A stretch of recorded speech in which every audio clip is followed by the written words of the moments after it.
सत्यनारायण पूजा म्हणजे भगवान विष्णूंची भक्तिभावाने केलेली पूजा.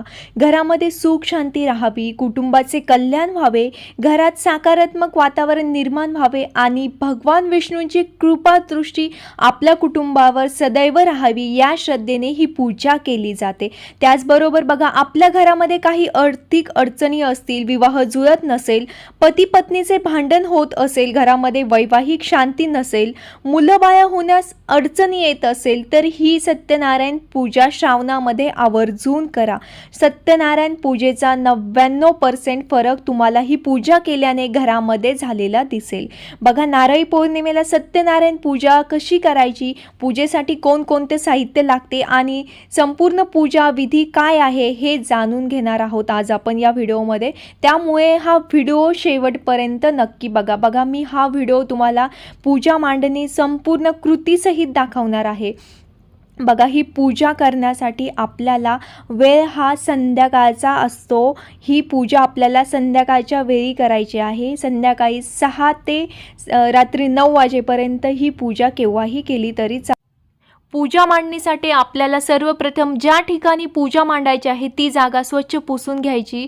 त्यानंतर त्यावरती एक पाट किंवा चौरंग मांडायचा आहे. त्या चौरंगाभोवती किंवा पाटाभोवती आपल्याला अशा प्रकारे 4 आंब्याचे डगळे लावायचे आहेत.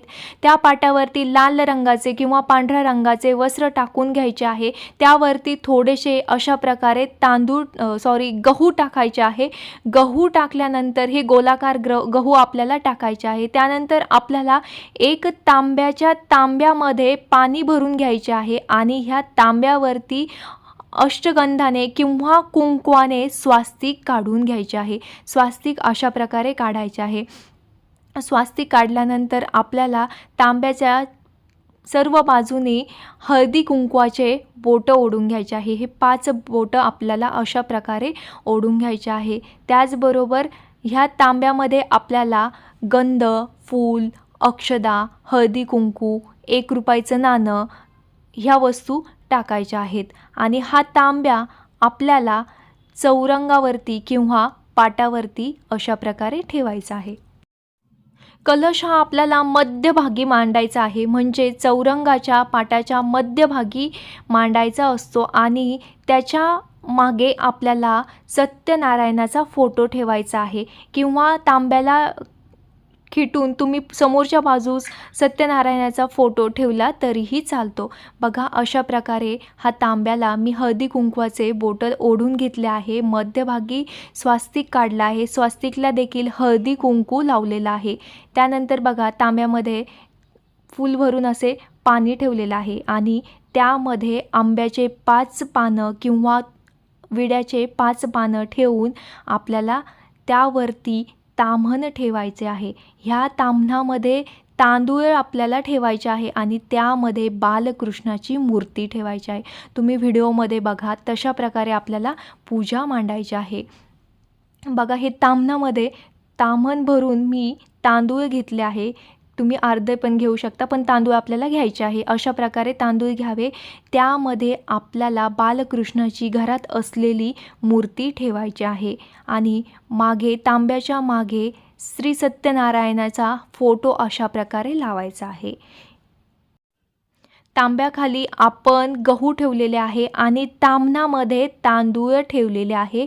त्या तांदळावरती आपण बालकृष्णाची अशा प्रकारे मूर्ती ठेवलेली आहे. बघा, व्हिडिओमध्ये दिसते आहे. आणि आपण जे साईडला लावलेलं आहे ते आंब्याचे डगळे लावलेले आहे. हा डगळाच असावा, पानं आपल्याला लावायचे नाही. अशा प्रकारे ही मांडणी केली आहे. त्यानंतर बघा, आपल्याला 2 जोड विड्याची पानं घ्यायची आहे. 2 विड्याचे पानं घ्यायचे आहे आणि आपल्याला उजव्या बाजूस गणपती, मध्यभागी कुलदेवता आणि डाव्या बाजूस वरुण देवता अशी स्थापना करायची आहे आणि ह्या 3 सुपाऱ्या ह्या विड्याच्या 2 पानांवरती ठेवायच्या आहे. हे बघा, 2 पानं अशा प्रकारे ठेवून घेतले. ही डाव्या बाजूची सुपारी ही आपली वरुण देवता, मध्यभागी ठेवलेली कुलदेवता आणि उजव्या बाजूस ठेवलेले गणपती असे 3 देवतांची स्थापना आपण करून घेतली. त्यानंतर आपल्याला पाटाभोवती छान अशी रांगोळी काढून घ्यायची आहे. सत्यनारायणाची पोथी जी असते ती पोथी देखील या पूजेमध्ये मांडायची आहे. आपल्याला दिवा लावून घ्यायचा आहे, अगरबत्ती लावायची आहे. समय असेल तर तुम्ही समय लावा.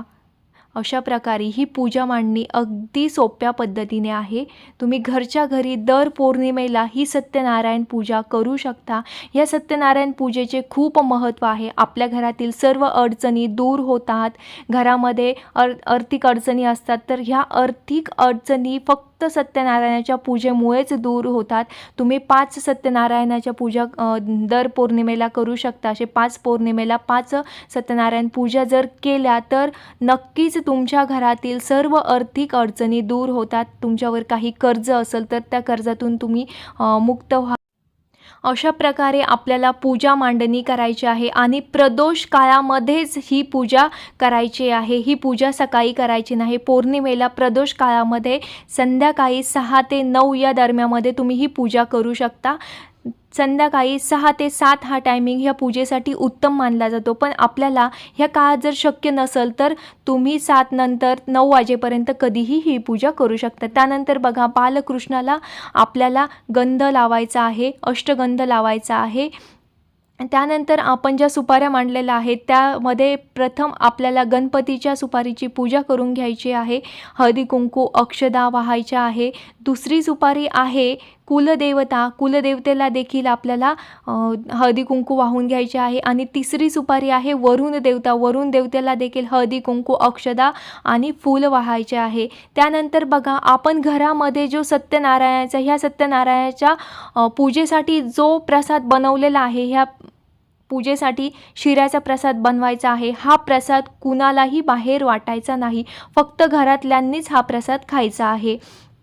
त्यानंतर बघा, ही पूजा झाल्यानंतर आपल्याला ही पूजा दुसऱ्या दिवशी सकाळी उचलायची आहे आणि ही पूजाचं जे पाणी आहे ते पाणी कुठेही कुणाचे पाय लागणार नाही अशा ठिकाणी झाडाला टाकायचे आहे. त्यानंतर समईमधली वात, त्याचबरोबर जे आंब्याचे पानं वगैरे आहेत, नागिनीचे पानं आहे, हे आपल्याला सर्व पाण्यामध्ये सोडून द्यायचे आहे. प्रसाद देखील आपल्याला गाईला खाऊ घाला किंवा पाण्यामध्ये सोडून दिला तरीही चालतो, कारण पाण्यामध्ये देखील प्राणी असतात, मासे असतात, ते मासे देखील हा प्रसाद खाऊ शकतात. अशा प्रकारे आपल्याला ही पूजा करायची आहे. बघा, पूजा मांडणी झाल्यानंतर सत्यनारायणाची जी पोथी आहे तिची पूजा करावी आणि त्यामध्ये 5 अध्याय सत्यनारायणाचे दिले आहेत. ते 5 अध्याय आपल्याला वाचायचे आहे. ते अध्याय वाचून झाल्यानंतर आरती करायची आहे, नैवेद्य ठेवायचा आहे. नैवेद्य मी सांगितल्याप्रमाणे बघा, फक्त घरातच खायचं आहे. आपल्याला बालकृष्णाला तुळशीचे पानं वाहायचे आहे. तुळशीचे पानं हे बालकृष्णाला खूप आवडतात. त्याचबरोबर गणपतीला लाल फूल वाहायचं आहे. कुलदेवताची पूजा करा, वरुण देवताची पूजा करा. दीपाने ओवाळायचे आहे.